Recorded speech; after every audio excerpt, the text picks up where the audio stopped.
আসসালামু আলাইকুম রহমতুল্লাহি ওবরকাতুহু। সম্মানিত দর্শক, বিএনপির ভারপ্রাপ্ত চেয়ারম্যান জনাব তারেক রহমান ৫ দিন হলো বাংলাদেশে এসেছেন। বিএনপির নেতৃত্বের সর্বোচ্চ পর্যায়ে তিনি সকল আশা আকাঙ্ক্ষার একেবারে সর্বশেষ ভরসাস্থল। তাকে কেন্দ্র করে বিএনপির যারা নেতাকর্মী তাদের আশা আকাঙ্ক্ষা আকাশচুম্বী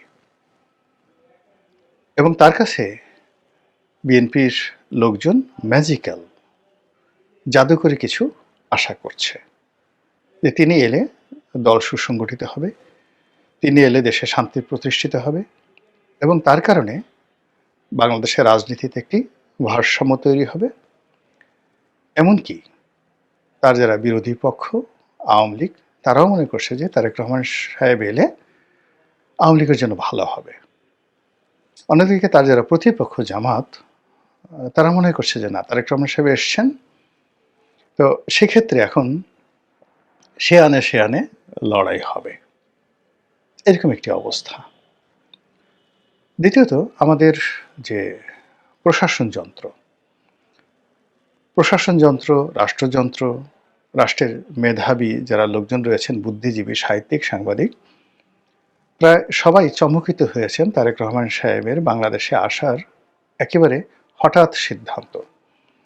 তিনি যেভাবে নাটকীয় কায়দায় ঘোষণা করলেন যে তিনি 25শে ডিসেম্বর তারিখে বাংলাদেশে আসবেন, তখন 99.99% লোক তারা সবাই বলেছেন যা না, শেষ পর্যন্ত আসবে না, এর মধ্যে যে কোনো একটা দুর্ঘটনা ঘটবে, যে কোনো একটা অবস্থা তৈরি হবে, তারপর উনি আসা বাদ দিবেন। বিশেষ করে হাদির নির্মম হত্যাকাণ্ড যখন ঘটল এবং তারপরে যখন পরিবেশ পরিস্থিতি আরও উত্তাল হয়ে পড়ল, সবাই মনে করলো যে তিনি হয়তো আসবেন না। আবার তিনি যখন জিদ ধরলেন যে না, তিনি আসবেনই, তখন অনেক আশঙ্কা করলো যে হাদির মতো আরেকটি দুর্ঘটনা ঘটতে পারে এবং লোকজন বলা শুরু করলো টার্গেট কে হতে পারে। একেবারে কয়েকজনের নামই বলে দেওয়া হলো যে এই লোক পরবর্তী টার্গেটে, তাদেরকে আততায়ীরা হত্যা করবে, আর হত্যা করার পর সারা বাংলাদেশ উত্তাল হয়ে পড়বে, তারপর তারেক রহমান সাহেব আসবেন না। কিন্তু তিনি এলেন এবং বিরচিত নায়কোচিত কায়দায় এলেন। তার দলের যারা লোকজন আছে তারা তাকে বরণ করে নিল ঐতিহাসিক সংবর্ধনার মাধ্যমে। তিনি ফিরলেন কৃতজ্ঞ চিত্তে। 17 বছর পর দেশের মাটিতে পৌঁছে যতটুকু আবেগ দেখানো দরকার, যতটুকু ভদ্রতা দেখানো দরকার, কৃতজ্ঞতা দেখানো দরকার, বিনয় দেখানো দরকার, এখনো পর্যন্ত তার কোনো ঘাটতি আমরা দেখিনি। তার হাঁটা চলার মধ্যে বিনয়ী ভাব, চাহনিতে নম্রতা, ভদ্রতা এবং কৃতজ্ঞতা, এবং একই সঙ্গে তিনি কথা কম বলেন। এই সময়টাতে ভীষণ রকম কথা কম বলেন, সুন্দর করে হাসেন এবং দলীয় যারা নেতাকর্মী তাদের সঙ্গে সহজতে একটি সম্পর্ক স্থাপন করার চেষ্টা করেছেন। এর বাইরে যেটা হয়েছে সেটা হলো যে তিনি কারো সমালোচনা করেননি। নিজের যে রিগ্রেট, সেই রিগ্রেট তিনি প্রদর্শন করেননি, কারো বিরুদ্ধে বিষোদ্গার করেননি, কাউকে গালিগালাজ করেননি, প্রতিহিংসা তিনি চরিতার্থ করেননি। এটা ইতিবাচক দিক। সেও এই যে ইতিবাচক দিক, সেই ইতিবাচক দিক নিয়ে, ইতিবাচক বিষয়াদি নিয়ে, কর্মকাণ্ড নিয়ে গত 5 দিন ধরে তিনি কি করেছেন? ভোটার হয়েছেন, ভোটার তালিকায় নাম অন্তর্ভুক্ত করেছেন, নির্বাচনের যে মনোনয়ন 2টো আসনে দাখিল করেছেন, বিএনপির যে চেয়ারপারসনের কার্যালয় আছে সেই কার্যালয়ে তিনি অফিস করেছেন, বিএনপির পল্টনের যেটা অফিস সেই অফিসে তিনি এসেছেন, জনগণের উদ্দেশ্যে বক্তব্য দিয়েছেন। তারপর ওসমান হাদির যে কবর হয়েছে সেটি জিয়ারত করেছেন, তার পিতার কবর জিয়ারত করেছেন, সাভারে গিয়েছেন, জাতীয় স্মৃতিসৌধে, তার শ্বশুর বাড়িতে গিয়েছেন। তো এই সকল কাজগুলো করেছেন। তারপর তার যে নির্বাচনী প্রচার প্রপাগান্ডা সেগুলোর ব্যাপারে তিনি সিদ্ধান্ত নিয়েছেন এবং ইতিমধ্যে যে কাজটি করেছেন, তিনি লন্ডনে থাকা অবস্থাতেই তার দলের যে বাদবাকি নমিনেশন ছিল সেগুলো ঘোষণা করেছেন। দলের যে সকল লোকজন যাদের সঙ্গে তারা জোট করবেন, এই সিদ্ধান্ত তিনি দেশের মাটিতে পা রাখার আগেই দিয়ে দিয়েছেন। যেমন আন্দালিব রহমান পার্থ, নুরুল হক নুরু, জুনায়েদ সাকি, তারপর ববি হাজ্জাজ, এদেরকে অন্তর্ভুক্ত করা, এদের সঙ্গে ঐক্যজোট করা, রাশেদকে, নুরুল হক নুরুর যে সেক্রেটারি, তাকে দলে ঢুকানো ইত্যাদি নানা রকম, রেদওয়ান আহমেদ এলডিপির সাধারণ সম্পাদক, তাকে বিএনপিতে যাকে বলা যোগদান, কারণ এই কাজগুলো যেগুলো স্পর্শকাতর, বিতর্ক হতে পারে, তার বর্তমানে এই জিনিসগুলো হলে হয়তো অনেকে বিতর্ক করতো, কিন্তু এই কাজগুলো তিনি বাংলাদেশে পা রাখার আগেই এই কাজগুলো করে ফেলেছেন। তো কাজেই এখন পর্যন্ত আপনি যদি দেখেন যে তার প্রায় সব কর্মকাণ্ডই যুক্তিযুক্ত, সায়েন্টিফিক এবং যাকে বলা হয় নিয়মতান্ত্রিক, নিয়মের মধ্যে থেকে তিনি এই কাজগুলো করেছেন। এখন প্রশ্ন হলো যে তিনি এই যে সামনের যে দিনগুলো বা যে সময়গুলো রয়েছে, সেই সময়গুলোতে তার এই নিয়মতান্ত্রিকতা, তার ধারাবাহিকতা, তার এই ভদ্রতা সব কিছু মিলিয়ে তিনি কি কাঙ্ক্ষিত মাকামে বা গন্তব্যে পৌঁছাতে পারবেন কিনা, বিজয়ী হতে পারবেন কিনা এবং প্রধানমন্ত্রী হতে পারবেন কিনা। এখানে একটা কথা বলতে হয়, আপনি যদি বিএনপির অতীত ইতিহাস দেখেন তাহলে বিএনপিকে বলতে হবে সৌভাগ্যের বরপুত্র। তারা যে কয়বারই ক্ষমতায় এসেছে, নিয়তি তাদেরকে ক্ষমতা এনে দিয়েছে, এবং সেই ক্ষমতাগুলো যে কয়বারই আসছে তারা কখনো কল্পনা করেনি তারা ক্ষমতায় আসবে, আউট অফ দেয়ার ইমাজিনেশন। কিন্তু যে কয়বারই আবার তারা চিন্তা করেছে তাদের ক্ষমতা আসা উচিত, তারা ক্ষমতায় আসবে, বা তারা চেষ্টা করেছে, প্রায় সব ক্ষেত্রে তারা নিয়তির হাতে পরাজিত হয়েছে। যেমন ধরুন ৭৫-এর ১৫ই আগস্টের পর যে ঘটনাপুঞ্জি, পুরো নভেম্বরের ৭ তারিখ পর্যন্ত জিয়াউর রহমান সাহেব স্বপ্নেও কল্পনা করেননি he is going to be the president of the Bangladesh, people's republic of Bangladesh. কিন্তু নিয়তি, সৌভাগ্য তাকে এমনভাবে করে দিয়েছে যে পুরো বাংলাদেশের মানুষ যেটা কল্পনা করতে পারেনি তিনি সেটা হয়ে গেছেন। আবার তার শহীদ হওয়া, মৃত্যু হওয়া, এটাও মানুষ কল্পনা করতে পারেনি, কিন্তু সেই ঘটনাগুলো ঘটে গেছে। পরবর্তীতে যখন শহীদ প্রেসিডেন্ট জিয়াউর রহমান মারা গেলেন, জাস্টিস সত্তার ক্ষমতায় এলেন। বিএনপি যেটা কল্পনা করতে পারেনি যে জাস্টিস সত্তার যেভাবে ক্ষমতায় এসছেন, সেই ক্ষমতা থেকে তাকে বিচ্যুত করে একটি সামরিক শাসন জারি করা হবে এবং সেনাবাহিনীর পক্ষ থেকে বিএনপির উপর যে স্টিম রোলার চালানো হবে, বেগম জিয়ার প্রতি যে স্টিম রোলার চালানো হবে, এটা আউট অফ দেয়ার ইমাজিনেশন। তাহলে দেখুন, তারা যেটা কল্পনা করেনি সেটি তাদের জীবনে ঘটেছে, আর তারা যেটা আশা করেনি সেটাই আল্লাহ রাব্বুল আলামিন তাদের জীবনে দিয়েছে। ৯১ সনে তারা আশা করেনি ক্ষমতায় আসবে, কিন্তু ৯৬ সনে তাদের ক্ষমতায় না আসার কোনো কারণ ছিল না। এর কারণ হলো ৯১ থেকে ৯৬ এই সময়কালীনে তারা অসাধারণ সুন্দর একটি সরকার ব্যবস্থা চালু করেছিল। ইট ওয়াজ এ ফ্যান্টাস্টিক গভর্নমেন্ট ৯১ থেকে ৯৬ বেগম জিয়ার নেতৃত্বে। তো সেক্ষেত্রে ভোট এর পর তারা আবার নির্বাচিত হবে, এটাই স্বাভাবিক, কিন্তু সেখানে আওয়ামী লীগ চলে এলো। আবার আওয়ামী লীগ কিন্তু ৯৬ থেকে ২০০১ পর্যন্ত অসাধারণ ভালো কাজ করেছিল। ৯১ থেকে ৯৬ বেগম জিয়া যে কাজ করেছিলেন তার সাথে অনেক অনেক ভালো কাজ করেছিলেন শেখ হাসিনা। ফলে কি হলো, ২০০১ সনের নির্বাচনে শেখ হাসিনার পরাজয় হবে এটা বিএনপি কল্পনাই করতে পারেনি।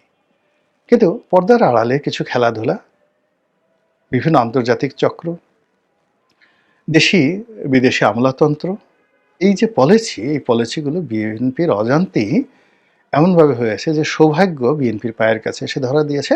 ২০০১ সনের নির্বাচনে বিএনপি ক্ষমতায় এলো।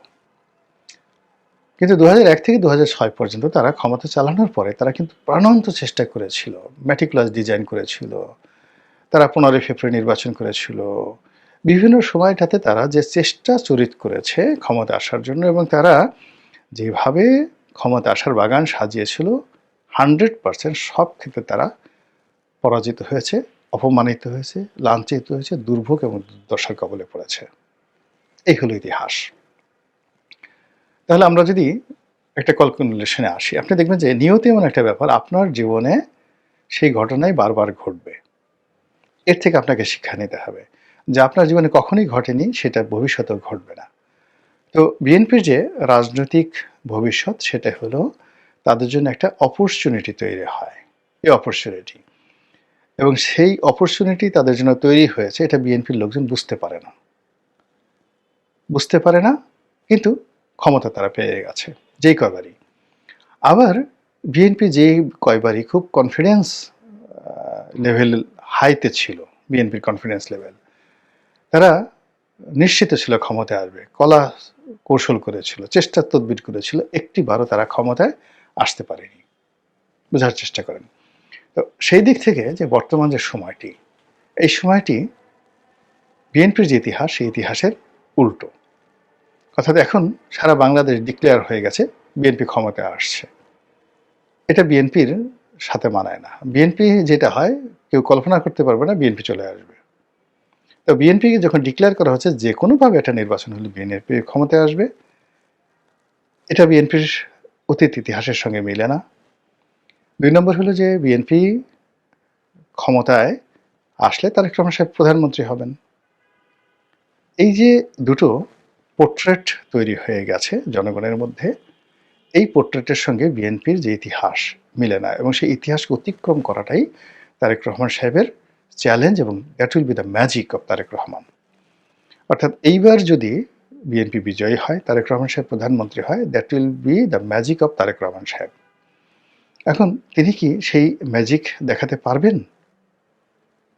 এই যে গত ৫ দিন তিনি আসলে যে কাজকর্মগুলো করেছেন সেই কাজকর্মগুলোর মধ্যে ম্যাজিক্যাল কিছু ছিল কিনা, যেটা আপনাকে আমাকে আশ্চর্য করে দিয়েছে। আমরা আশা করিনি তার কাছ থেকে, কিন্তু তিনি সেই কাজগুলো করেছেন খুব দৃষ্টিনন্দন এবং সারপ্রাইজিং, ভীষণ রকম সারপ্রাইজিং, আউট অফ ইমাজিনেশন। রাজনীতির প্রতিপক্ষের জন্য, রাজনৈতিক দলের জন্য প্রত্যেকটা ব্যাপার, এনি ডিসিশন, এটা আপনারা চিন্তা করুন। আমি এই বিষয়গুলোতে ইন ডিটেলস বলবো না, আমি শুধুমাত্র যে এটা বিএনপির যে রাজনীতি সেই রাজনীতির ধারাবাহিকতা বলার চেষ্টা করছি। এরপরে যে ঘটনাটা হলো তা হলো বিএনপির যারা প্রতিপক্ষ এই মুহূর্তে আছে তারা সবাই ঘরের শত্রু বিভীষণ। আওয়ামী লীগ বিএনপির অভ্যন্তরীণ কিছু জানে না, কিন্তু জামাত যেহেতু দীর্ঘদিন বিএনপির সাথে চলাফেরা করছে, একসাথে দল করেছে, ফলে বিএনপি কি করতে পারে সব জামাতের মুখস্থ। বিএনপির যত ইতিবাচক জিনিস আছে তাও মুখস্থ, বিএনপির যত নেতিবাচক দিক আছে, এমনকি তাদের পার্সোনাল লাইফ, তাদের সহায় সম্পত্তি, বিএনপির কোন লোকটির কতটুকু বুদ্ধি আছে, প্রজ্ঞা আছে, মেধা আছে, এটা জামাতের লোকজনের রীতিমতো মুখস্থ।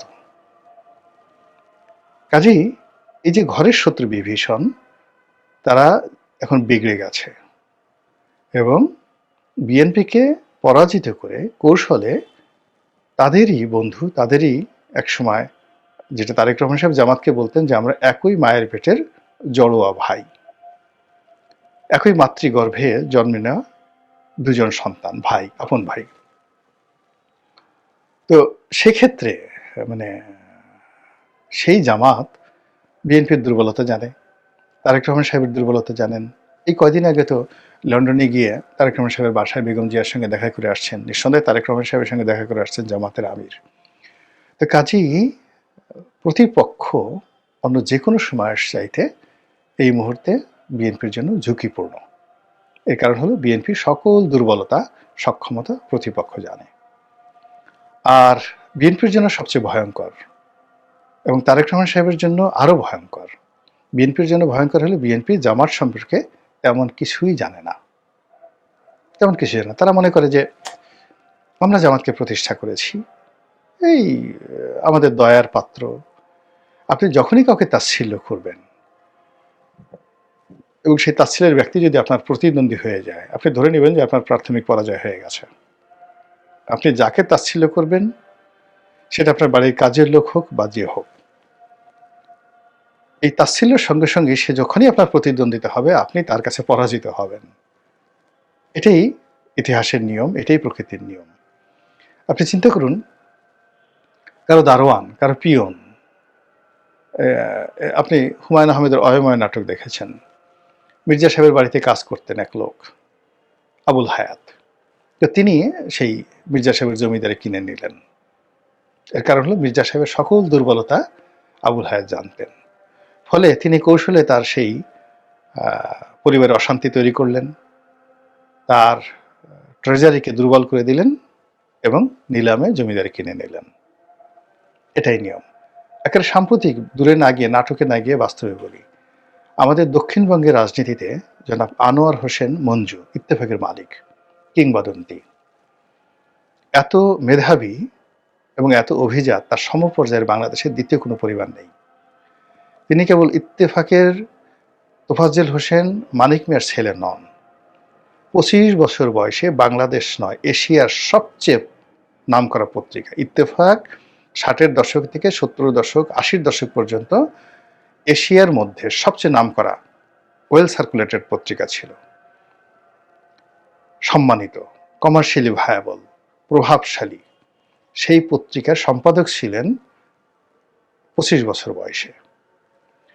এবং সেই 25 বছর বয়সে তিনি প্রেস ক্লাবের সভাপতি অথবা ফেডারেল সাংবাদিক ইউনিয়নের সভাপতি, কোনটার একটা যিনি তিনি ছিলেন। তিনি বঙ্গবন্ধুর খুব ঘনিষ্ঠ ছিলেন। এরশাদ সরকারের পুরো জমানাটাতে তিনি প্রভাবশালী মন্ত্রী ছিলেন। 7 থেকে 8 বার এমপি ছিলেন। রাজনীতিতে বন্ধুবৎসল থেকে শুরু করে তার সততা এবং এলাকাতে তার যে কন্ট্রিবিউশন, এটা আমরা যারা রাজনীতিতে এসছি আমাদের কাছে একটা স্বপ্নের বিষয়।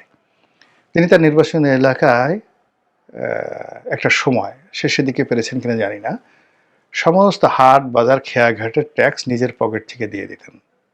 সব ট্যাক্স ফ্রি ছিল তার এলাকাতে।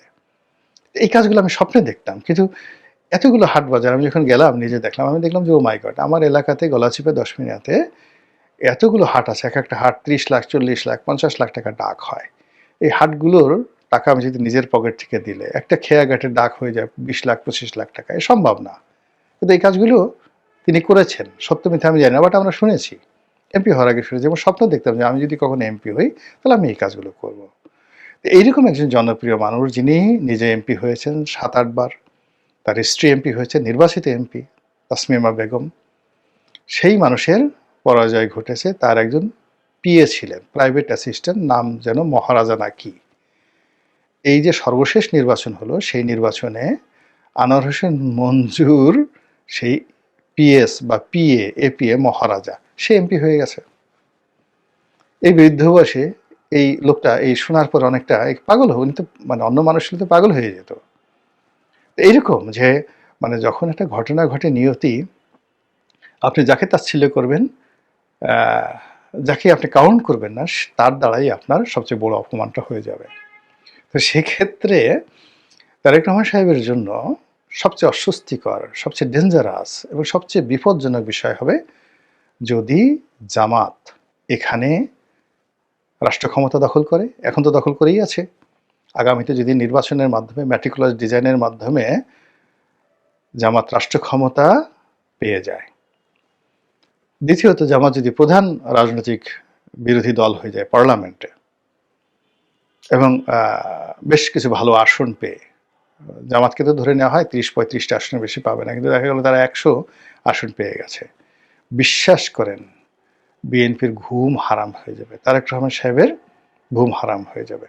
তো কাজেই এই মুহূর্তে বাকি যে সময়গুলো আছে, সেটা হলো তারেক রহমান সাহেবকে তার কর্মকাণ্ডে, চিন্তা চেতনায় ম্যাজিক্যাল কিছু দেখাতে হবে, জাদুকরী কিছু দেখাতে হবে, যাতে করে ভোট কেন্দ্রে ভোটার আসে, ভোট প্রশ্নবিদ্ধ না হয় এবং তিনি তার দলকে নিয়ে যে বিজয়, সেই বিজয়ের পথে সম্মানজনক একটি সংখ্যাধিক্য রাখতে পারেন। দলের অভ্যন্তরীণ যে মারামারি, হানাহানি, কাটাকাটি আছে, এটা যতটা সম্ভব তিনি কমিয়ে রাখতে পারেন, যেন তার দলের নেতাকর্মীরা দলে দলে বিএনপি ছেড়ে জামাতে না যায়। এই কাজগুলো যদি তিনি করতে পারেন, হয়তো তার যে রাজনৈতিক যে জীবন, সেটি অপ্রত্যাশিত এবং যাকে বলা হয় জাদুকরী একটা সফলতার মুখ দেখবে। অন্যথায় তার যে দুর্ভোগ দুর্দশা এবং তার যে কষ্ট, তার যে বেদনা, এটি অতীতের যেকোনো সময়ের চেয়ে বেশি হবে। আসমানের মালিক আল্লাহ, তিনি ভবিষ্যৎ জানেন। যেটি ভালো হয় আমাদের সকলের জন্য, সেটিই যেন আমাদের জাতীয় জীবনে ঘটে, এই প্রার্থনা করছি। আসসালামু আলাইকুম ওয়া রাহমাতুল্লাহি ওয়া বারাকাতুহু।